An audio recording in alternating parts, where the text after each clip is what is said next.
Speakers started with the notion that under the pressure of containing global temperature rise within 1.5 degrees, heavy polluters will quickly start to face a survival crisis in both developed and developing economies. The Assistant Secretary General of UN Economic Development suggested countries start considering moving to a diverse service sector as an economic base. This shift to services can be a positive force for carbon neutrality, as services tend to be less carbon intensive than manufacturing activities.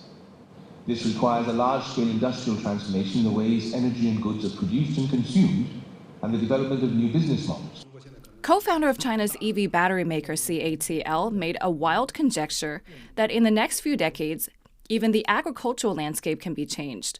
The source of protein in our diets may have to shift to synthesized materials instead of real meat. One can understand how big of a challenge that can be. Environmental sustainability is the polar opposite of our current industrial structure.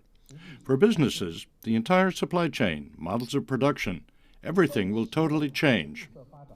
The president of Michelin China said slashing carbon emissions from transport, which accounts for a fifth of total emissions worldwide, will require manufacturers to localize production. In other words, the current pattern of globalization, where each country produces different parts that come together in one final product, needs to be scrapped.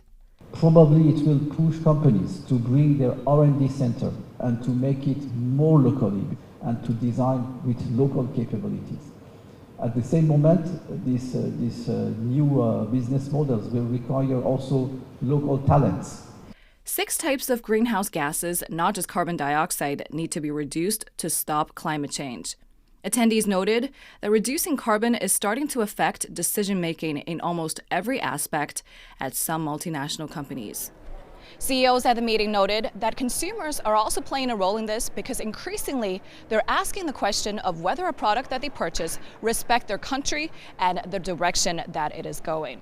At the same time, corporates are also becoming more selective of their distributors and suppliers as they try to meet carbon reduction targets in the entire life cycle for their products. Siqi, Shanghai Live.